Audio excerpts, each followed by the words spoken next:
bombing by enemy planes, undoubtedly Japanese. I didn't even want to talk about it or discuss it. I think I was ashamed to be Japanese.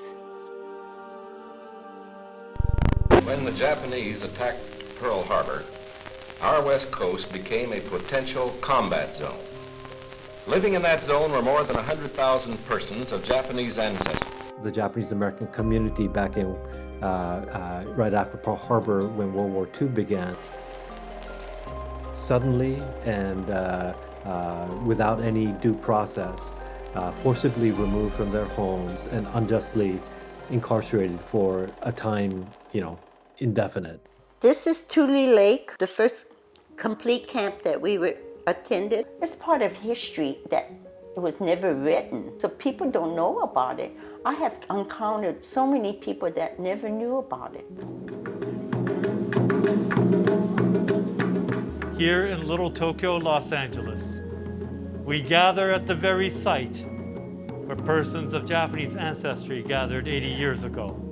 We now proclaim the Irei as a national monument to the wartime incarceration. The Irei project began in 2019 as a concerted effort to make sure that all 125,000 plus persons of Japanese ancestry who were incarcerated during World War II, that their names would be comprehensively and accurately documented.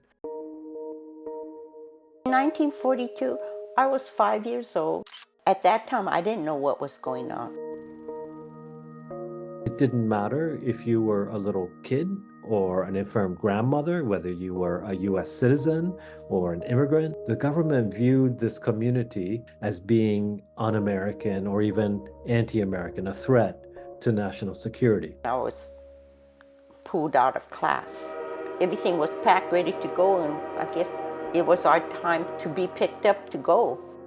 These camps all around the United States, we documented about 75 different internment and concentration camps. I think they kept a lot of things away from me, from us, as children. But I know that it was hard, the impact that it had on the older people. They couldn't get jobs, they couldn't leave camp. We should know for sure how many people there were and what their names were. So the three aspects of the project is this idea of a book of names, the Irei, this online archive called Irei-zo, and then finally what we are calling the Irei-hi, these structures, these sculptural pieces that we are creating on the very grounds of incarceration themselves. We also have a collaboration with Ancestry.com. For those who are interested in kind of broader genealogy and family history. I wish I had asked my mom and dad or my brothers.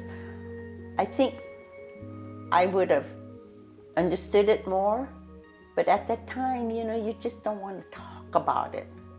It's something that I think maybe it's a shameful part of your life. Our monuments projects are our wish to make sure that we don't leave anybody out, have a comprehensive list of names, make sure that the misspelled names on government documents are corrected and we can't honor people. All of that is an act of repairing the historical record, a way of interacting with the past, and by so doing, every American, not just camp survivors and descendants, can be involved in an act of reckoning and repairing this history.